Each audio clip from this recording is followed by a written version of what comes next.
15 Mac di Ibu Pejabat Pertubuhan Bangsa Bersatu PBB, New York telah mengadakan satu perkhidmatan rasmi di mana PBB telah mengisytiharkan 15 Mac sebagai Hari Antarabangsa untuk memerangi Islamofobia bermaksud takut, benci dan prejudis ke atas agama Islam dan penganutnya. Islamofobia ini selalunya dikaitkan dengan geopolitik dan perbuatan yang dilakukan atau digelar sebagai teroris.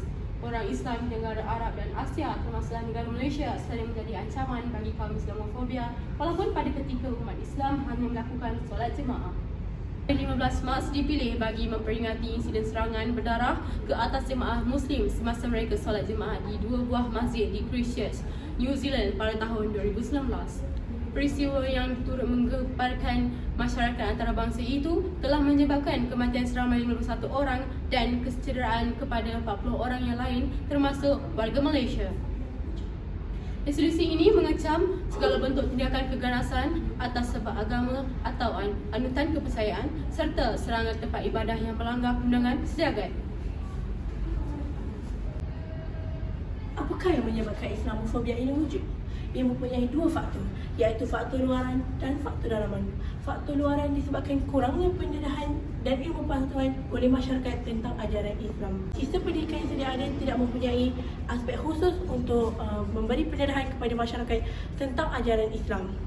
Akibatnya, Islam dilihat sebagai sesuatu yang menggugat gaya hidup dan negara, termasuk mempromosi ketidakadilan terutamanya apabila ia melibatkan hak-hak wanita. Faktor dalaman pula adalah kerana kelemahan penyebaran maklumat.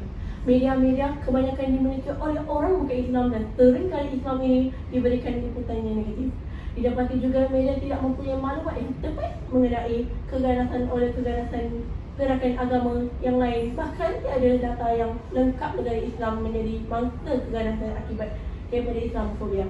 Media yang memiliki institusi Islam pula pada hakikatnya adalah kurang efisien dan kurang berjaya menampilkan program-program yang mampu membetulkan persepsi negatif masyarakat terhadap Media yang dimiliki institusi Islam pula pada hakikatnya adalah kurang efisien dan kurang berjaya menampilkan program yang mampu membetulkan persepsi negatif masyarakat terhadap Islam. Wisma Putra telah mengeluarkan satu kenyataan media yang ditulis oleh Datuk Seri Saifuddin Abdullah pada 16 Mac 2022 yang menyatakan tentang pendirian Kerajaan Malaysia yang telah bersetuju untuk menaja bersama satu resolusi Perhimpunan Agung Perhimpunan Bangsa-Bangsa Bersatu PBB yang mengisytiharkan 15 Mac sebagai Hari Antarabangsa untuk memerangi Islamofobia. Resolusi tersebut merupakan institusi Pertubuhan Kerjasama Islam OIC yang turut ditaja bersama negara China, Cuba, Nicaragua, Rusia, Uruguay, Venezuela dan Filipina. Seiring dengan perkembangan Islamofobia di serata dunia, maka terdapat pelbagai inisiatif program yang boleh dilaksanakan bagi menyokong penentangan Islamofobia. Antara program yang boleh diimplementasikan oleh Malaysia sendiri adalah melalui khidmat rangkaian media massa yang merupakan saluran terbesar bagi menyebarkan informasi dan isu-isu semasa di serata dunia secara maya. Pihak media massa Malaysia seharusnya lebih peka untuk menyiarkan program atau rancangan realiti yang menunjukkan realiti Islamofobia itu sendiri serta menunjukkan unsur-unsur dan nilai-nilai Islam seperti dalam rancangan dokumentari dan sebagainya. Pihak media massa Malaysia juga perlulah memastikan setiap program dan rancangan realiti yang disiarkan tidak membawa imej yang buruk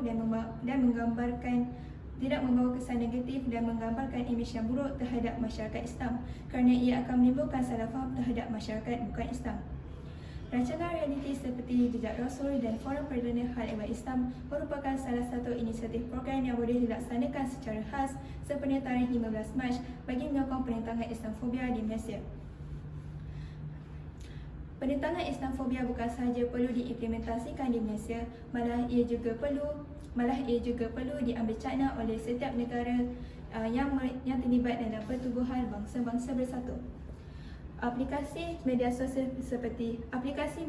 seperti TikTok, Twitter dan Facebook boleh menjadi saluran untuk menyebarkan penentangan Islamofobia dan juga membetulkan persepsi anti-Islam terhadap agama Islam secara maya di seluruh dunia.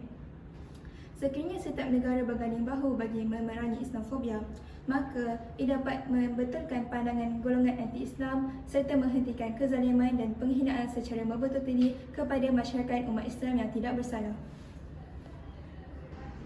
Seterusnya, cadangan lain ialah membina kefahaman. Jadi kita akan melihat membina kefahaman dari perspektif negara di Malaysia dan juga negara lain.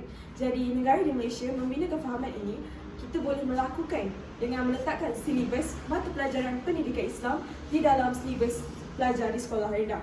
Dengan ini, mereka dapat mengetahui dengan lebih mendalam tentang betapa pentingnya mata pelajaran dan ajaran Islam ini perlu dipupuk. Dengan cara ini, Islamofobia itu dapat dibantras kerana pelajar dapat mengetahuinya dengan lebih mendalam dan dari sejak bangku sekolah lagi. Bak kata pepatah, melentur bulu, biarlah daya rebungnya.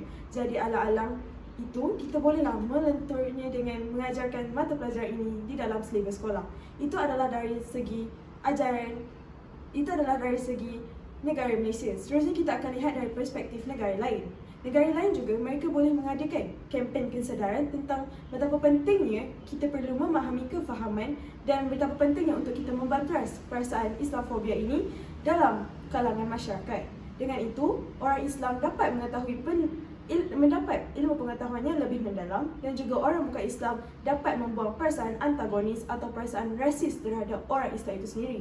Jadi dengan cara-cara ini, kita dapat membuang perasaan Islamofobia itu bukan sahaja dalam kalangan orang bukan Islam, tapi kita sebagai orang Islam sendiri dapat bersatu padu antara satu sama lain. Dan dengan cara ini, mereka dapat mengelakkan perpecahan dan perbelahan kaum. Jadi itu saja cadangan yang dapat saya berikan. Kembali kepada Iman untuk memberikan konklusi.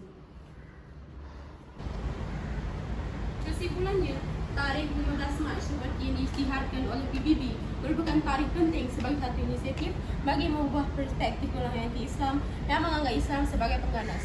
Oleh itu, dengan wujudnya perubahan ini, diharap agar keselamatan umat Islam sentiasa dilindungi oleh pihak berwajib.